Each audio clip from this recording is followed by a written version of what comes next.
bien un animal qui fut respecté et admiré tout au long de la glorieuse époque de l'Égypte antique, c'est sans aucun doute le chat. Tous, du plus pauvre des paysans au plus riche des nobles de l'Empire, lui vouaient respect et admiration. Les pharaons eux-mêmes, dieux parmi les hommes, le vénéraient. Pourquoi ? Pourquoi notre ami le chat était-il si populaire et respecté au cœur de l'un des plus grands et puissants empires que le monde n'ait jamais connu ?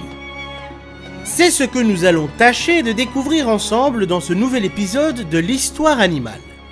Mais avant cela, n'hésitez pas à nous laisser un pouce bleu, partagez cette vidéo et si ce n'est pas encore le cas, abonnez-vous à la chaîne et activez la clochette pour soutenir notre travail, le faire connaître et surtout ne manquer aucun de nos prochains épisodes. Durant toute la période de l'Égypte ancienne, les chats ont toujours été traités avec le plus grand des respects. En effet, si tous les égards leur étaient dus, ce n'était pas par hasard. Domestiqués très tôt, entre le 30e et 20e siècle avant notre ère, loin d'être de simples animaux de compagnie, là-bas, ils étaient vénérés et respectés par toutes les couches de la population. Ceci s'expliquant par le fait que les Égyptiens voyaient en chacun d'eux l'incarnation vivante et un émissaire sur terre de la puissante divinité de l'amour, protectrice de l'humanité, la déesse Bastet. Les paysans leur étaient reconnaissants de veiller sur leurs récoltes en les protégeant des rats, souris et autres petits animaux qui, sans eux, détruisaient le fruit de leur dur labeur et exposaient le peuple d'Égypte à la famine.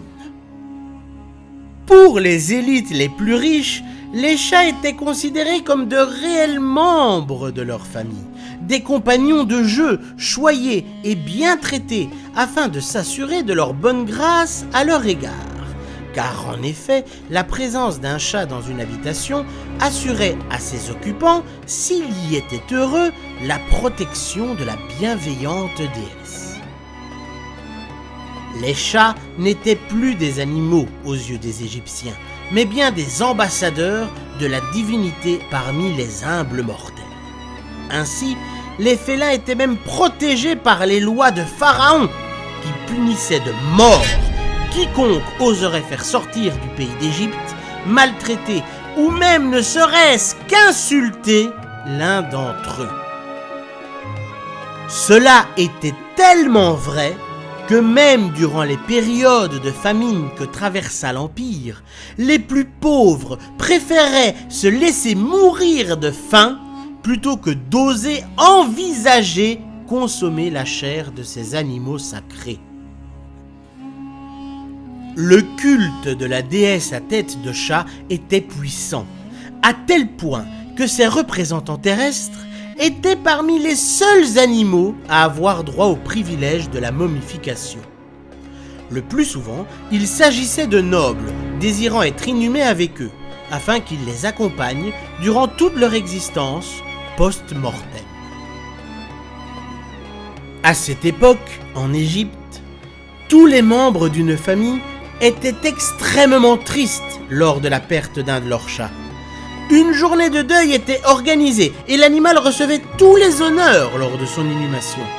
Parfois, on enterrait même avec lui des cadavres de souris momifiées, étant donné que les Égyptiens croyaient que la vie après la mort était celle qui avait le plus d'importance. Ils souhaitaient donc que leurs chats puissent continuer à vivre heureux et utiles dans l'au-delà. C'est d'ailleurs à Boubastis, ville du culte de leur déesse de tutelle, que des milliers de momies de chats furent retrouvées. En effet, un élevage de chats sacrés était présent dans le temple. Les personnes qui venaient vénérer la déesse pouvaient lui en faire offrande. Les animaux étaient alors embaumés, puis inhumés dans le cimetière sacré de Bastet, leur étant dédié. Au cours de l'histoire, si en Orient sa popularité resta certaine, elle fut petit à petit remplacée en Occident, notamment à cause des superstitions catholiques liées à la sorcellerie, par d'autres animaux protecteurs tels que les chiens.